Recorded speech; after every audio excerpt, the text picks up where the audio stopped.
प्रकृति की रक्षा हम नहीं करेंगे तो प्रकृति भी हमारी रक्षा नहीं करेगी। आइए ले चलते हैं आपको गंगू कुंड में, जहाँ पर आज झील हितैषी नागरिक मंच के द्वारा श्रम दान किया जा रहा है। और उदयपुर का सबसे प्राचीन स्थान है गंगू कुंड। गंगू कुंड की ऐतिहासिक पृष्ठभूमि, ऐतिहासिक तथ्य के बारे में पूरा विश्व देखने के लिए आता है। ऐसी जगह है ये और बहुत ही खूबसूरत जगह है। विभिन्न यहाँ सामाजिक, साहित्यिक हर कार्यक्रम यहाँ पर आयोजित होते, खेल मनोरंजन आयोजित होते हैं। ये पूरा पुरातत्व संरक्षण विभाग के अंतर्गत आता है। यहीं पास में मीरा मंदिर, गंगू कुंड और पास में महाराजाओं की समाधि स्थल, जिसे आहड़ नाम से जानते हैं। तो आज झील हितैषी नागरिक मंच के द्वारा श्रम दान करके आज साफ़ सफाई अभियान जो है वो चलाया जाएगा, जिससे नगरवासियों में जन जागृति और जन जागरूकता की जा रही है। तो देखिए, सारे नगर के प्रबुद्ध जन यहाँ पर आ चुके हैं। उदयपुर के प्रति स्वच्छता का संदेश हमेशा देते हैं। कभी ये झीलों को साफ़ करते हैं, कभी नदियों को साफ़ करते हैं, कभी कुओं को साफ़ करते हैं, कभी बावड़ियों को साफ़ करते हैं। अपनी झील के प्रति इनके हृदय में जगह है, इसीलिए सवेरे उठकर चले आते हैं अपनी प्रकृति को सुधारने के लिए और प्रकृति को स्वच्छ और सुंदर बनाने के लिए। देखिए, यहाँ पर पूर्व RS अतिरिक्त जिला कलेक्टर महोदय यासीन खान पठान साहब भी यहाँ पर मौजूद है, जो इस स्वच्छता की मिसाल है। आपने भी किस प्रकार से फतेह सागर के आसपास में पर्यावरण का संरक्षण किया है, आप सभी ने देखा होगा वीडियो में कि उन्होंने पेड़ लगाकर एक अनोखा उदाहरण प्रस्तुत किया है और प्रकृति के प्रति एक अपनी उपस्थिति दर्ज कराई है। सृजन वही व्यक्ति है जो प्रकृति की रक्षा करता है। पढ़ाई से आप बहुत कुछ सीख सकते हो, लेकिन पढ़ाई के बाद आप जब आपके ज्ञान का सृजन नहीं करते, ज्ञान का वर्धन नहीं करते, तो सब कुछ निष्क्रिय है, निष्फल है। तो बहुत ही हमारे पूर्वज हमारे लिए बहुत सारा इतिहास छोड़ के गए हैं, बहुत सारी ऐसे स्थान छोड़ के गए जिन्हें हमें स्वच्छ और सुंदर रखने की हम सब की जिम्मेदारी है।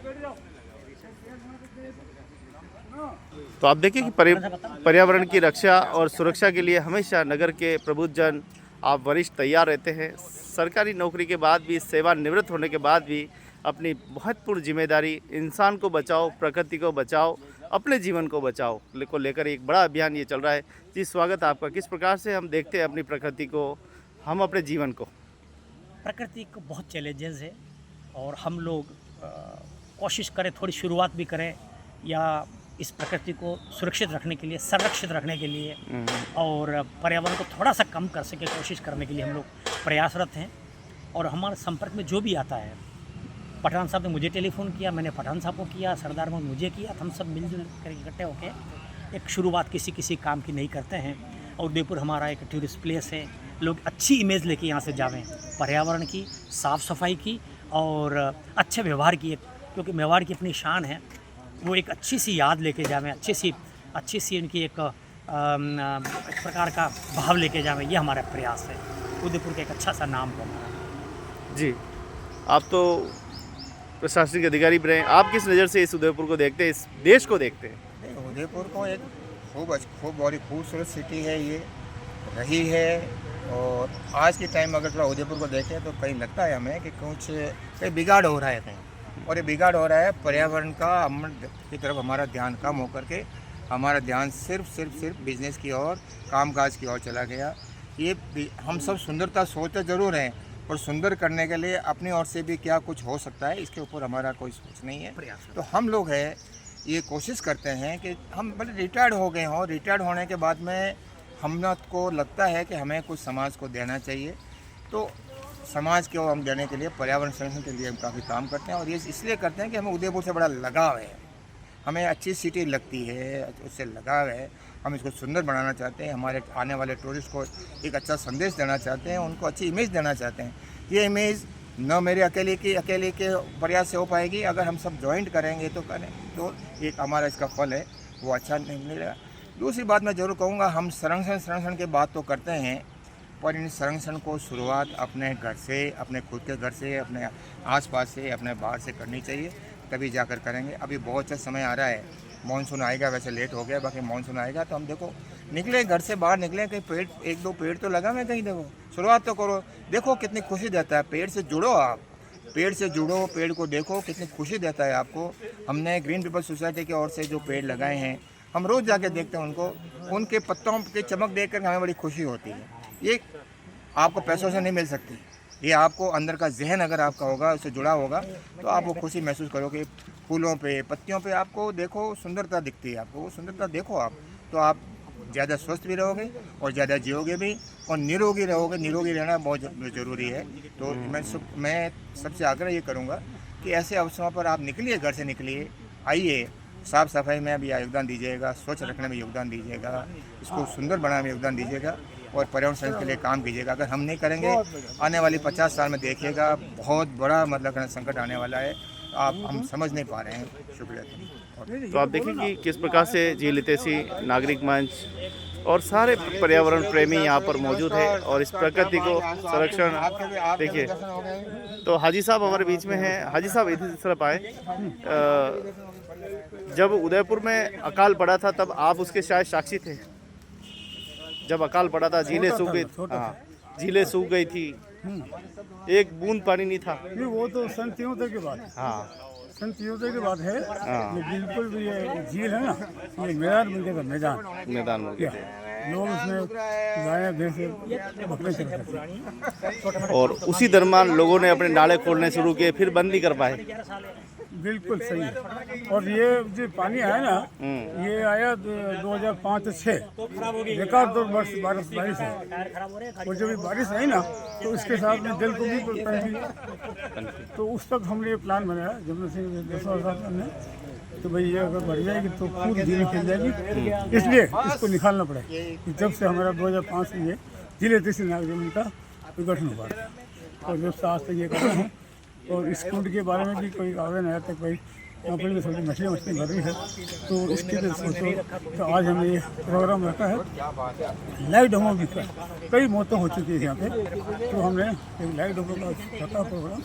2 ट्यूब हमने बांधे यहाँ पे 2-2 हज़ार के, और रस्सी बांधी उनके। अब वो एक हमारा मंच पे आदमी देगा और हम ट्यूब फेंकेंगे, उसको खींच के लाएंगे बाहर। आज का ये प्रोग्राम, और साथ साथ श्रमदान भी है। ये है प्रोग्राम। क्या बात है। तो यहाँ देखिए, एक तैरना सिखाना, एक अपने आत्मरक्षा के गुण सिखाना भी एक बहुत बड़ी कला है, उसको भी यहाँ पर उखेरा जा रहा है। हमारे बीच में हाँ जी दिव्य कुमार जी हमारे बीच में हैं, जो हमेशा इन बातों को बड़ी गहराई से ले रहे हैं, क्योंकि प्रकृति में जीव जंतु पशु पक्षी सब आते हैं। क्या सोचते हैं आप? ये आज जो कदम उठाया जा रहा है वो काफ़ी अच्छा कदम है, और मानवता के नाते सभी जनों को ये कार्य अपने आप से शुरू करने चाहिए, क्योंकि किसी दूसरे के भरोसे अगर रहेंगे तो कभी भी वो कार्य पूर्ण नहीं हो सकते। तो पहले अपने आप में बदलाव करें और फिर आप प्रकृति के अंदर देखें कि क्या उसका अपन को वो मिलता है रिजल्ट। जय सीताराम। आज प्रकृति को संरक्षण करने की कितनी आवश्यकता है? जीव जंतुओं को भोजन चाहिए, इंसान को चाहिए।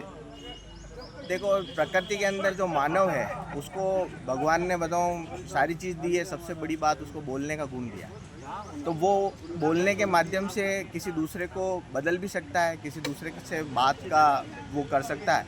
तो इसी प्रकार से जैसे अपन प्रकृति के लिए सोच रहे हैं, तो ये जो सोच है केवल सोच को नहीं करें, इसको आवाज़ बनाएं, आवाज़ को आगाज बनाएं और सभी लोगों के साथ में करें, ताकि प्रकृति को ज़्यादा संरक्षण मिले और चलते रहे निरंतर। जय सीताराम। बहुत बहुत धन्यवाद। तो आज झील हितैषी नागरिक मंच और सभी प्रकृति प्रेमी के रूप में पधार गए हैं पूर्व कुलपति महाराणा प्रताप कृषि विद्यालय उमा शंकर जी भी पधार चुके हैं। और ये देखिए, इस प्रकृति को बचाने के लिए, इस प्रकृति का संरक्षण के लिए सभी देखिए हंसते मुस्कुराते अब चेहरे दिखाई दे रहे हैं। और ये हंसते मुस्कुराते इसलिए रहे हैं कि ताकि ये प्रकृति भी हंसती रहे, मुझे ऐसा लग रहा है। प्रकृति हंसेगी तो हम हंस पाएंगे। हाँ, ये रूठ गई, शौक से लेगी सारा सब कुछ, तो फिर हम तो प्राण हमारे इसी में है। प्रकृति नहीं रही तो कौन रहा? हाँ, प्रकृति नहीं रहेगी तो हम कैसे रहेंगे? हम भी तो उसी के हिस्से।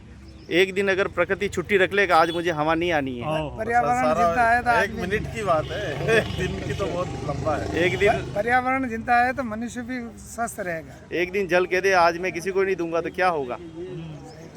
एक दिन अगर छुट्टी रख ले तो मानव जाति, प्रकृति सब कुछ खत्म हो चुकी है। हाँ, तो आप तो उस देश के वासी है जिस देश में गंगा बहती है, तो बस स्वागत है आपका। तो प्रकृति को बचाने के लिए क्या बड़े उपाय आज करने की आवश्यकता है, यही संदेश शायद हम देने के लिए आए हैं। जो ग्लोबल वार्मिंग हो रही है और अभी जो खबरें आ रही है कि यूरोप के देशों में भी 40 डिग्री 45 डिग्री तक टेम्परेचर जा रहा है। कई मौतें हो चुकी है वहाँ हज़ारों में। तो अपने यहाँ पर भी तो हो ही रहा है। खैर हम तो क्योंकि राजस्थान तो वैसे भी गर्म प्रदेश रहा है और हम तो 45 और 48 में भी अपने सर्वाइव करते हैं, जिंदे रहते हैं। लेकिन जो एक तो बरसात का मौसम आ रहा है तो हम पेड़ पौधे लगाएं निश्चित रूप से, जिससे टेम्परेचर कंट्रोल में रहेगा। कार्बन डिपॉजिट का भी वो इसमें होता है, वो सोखता है उसको। और पौधे लगाने का ही काम नहीं करें, चाहे हम कम पौधे लगाएं, 1000 500 200 नहीं लगाएं, 10 20 25 ही लगाएं, लेकिन वो साल भर उसमें पानी का व्यवस्था करें, सर्वाइवल हो उसमें। 100% हो, 90% तो सर्वाइवल हो ही हो उसमें, जितने पौधे लगाएं ये है। और बाकी जो भी आज गंगू जो कुंड की सफाई का कार्यक्रम रखा गया है, इसमें हम इसकी सफाई का वो भी करेंगे और साथ में 2 ट्यूब बांधने का भी विचार है, ट्यूब, ताकि कोई अगर अनायास गिर जाए तो दोनों तरफ 2 ट्यूब बंधे रहेंगे और उसको 20-25 फीट का उसमें वो रस्सी बंधी रहेगी, तो वो ट्यूब्स को पकड़ के कम से कम किनारे तक पहुंच जाए। तो ये जान बचाने के लिए भी एक अच्छा उपाय है, वो भी किया जाएगा। बाकी तो साफ़ सफाई अपने यहाँ सब रखते ही हैं। आपने जब चार्ज लिया था तब प्रकृति की और पेड़ों की स्थिति क्या थी और आज क्या कहाँ तक पहुँचे? मैंने जब चार्ज लिया था तब थोड़ा कम पे, लेकिन उसके बाद मैंने करीब 10,000 पौधे लगवाए और उसमें से 8,000 अभी भी जिंदा होंगे। और पूरी पहाड़ी जो है वो पीछे यूनिवर्सिटी के पीछे थी, वो ग्रीन हरी भरी हो गई। उसमें हमने ट्यूबवेल लगवाया, ड्रिप इरिगेशन से उनको पानी दिया गया। और आज वहाँ पे पेंथर भी हैं, नीलगाय भी हैं, दूसरे ऐसे जंगली जानवर भी विचरण करते हैं। और रात के लिए भी उन्होंने लगा रखा है कि भाई रात के समय लेट नाइट में इधर नहीं जाए। तो एक ऐसा 250-300 बीघे का पक्का अच्छा जंगल डेवलप हो गया है यूनिवर्सिटी कैंपस में, क्योंकि उस यूनिवर्सिटी कैंपस में MPUT के पास 650 बीघा जमीन है, सुखड़ा के पास अभी भी 350-400 बीघे ही है। तो बड़े भाई की भूमिका में वहाँ हमारा CTI कॉलेज है, कॉलेज ऑफ होम साइंस, जब नाम उसका बदल गया वो है, CTI है। और कई सारे डिपार्टमेंट है, यूनिवर्सिटी का मेन हेडक्वार्टर है। तो ऐसा करके सारे 10-12 डिपार्टमेंट्स हैं, तो इन सबको मिला करके एक बड़ा कैंपस है और अच्छा हरा भरा है। आज लोग घूमने के लिए जाते हैं, जैसे गुलाब बाग की तरफ जाते हैं या उधर रेलवे ट्रेनिंग स्कूल की तरफ जाते हैं। इधर की विसिनिटी के लोग यूनिवर्सिटी की तरफ शाम को घूमने के लिए जाते हैं, घूम फिर के आते हैं, ऑक्सीजन लेके आते हैं और ये फ्री में मिल रही है ऑक्सीजन। दूसरे देशों में तो आजकल पैसे वसूल करते हैं, वो घंटे 2 घंटे के लिए जाते हैं तो $1 $2 वसूलते हैं, फिर घूम के आओ और बाहर अपना गाड़ी लेके जाओ। तो ये की व्यवस्था है, तो ऐसे ही हम और भी कर रहे हैं। मैं तो किसान का ही बेटा हूँ, खेती किसानी भी कर रहा हूँ और मैंने भी आंवले का ऑर्चर्ड डेवलप किया, अमरूद का डेवलप किया, आम का पौधे लगाए।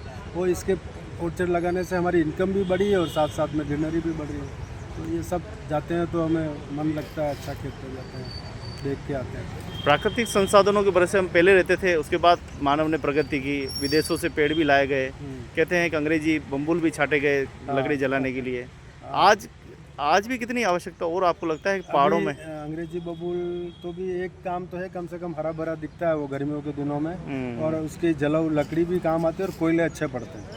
पर दूसरी जैसे आजकल कोनोकार्पस का कहीं रिवाज हो गया, अपने यहाँ भी कुछ शहर में कोनोकार्पस के पौधे लगाए हैं। ये राउंड द ईयर हरे भरे तो रहते हैं, लेकिन इसमें कई लोगों को अस्थमा की है, सांस की बीमारियाँ हैं, ये होने की संभावना है। तो हमें निगम से, यूआईटी से, इनसे भी रिक्वेस्ट करूँगा कि कोनोकार्पस की बजाय जो है हम ये नीम के पौधे हैं, दूसरे हम जो बायोडाइवर्सिटी मेंटेन करें, चाहे वो अशोक के पौधे हैं, अमलतास के हैं, शीशम के हैं, ऐसे दूसरे अच्छे पौधे लगवाएं। अमरूद भी, और भी जो ये अपने जो पक्षियों के लिए भी कम से कम खाने की व्यवस्था हो और हमारे लिए भी छाया भी हो। बहुत बहुत धन्यवाद सभी प्रकृति प्रेमियों का, सभी हाल।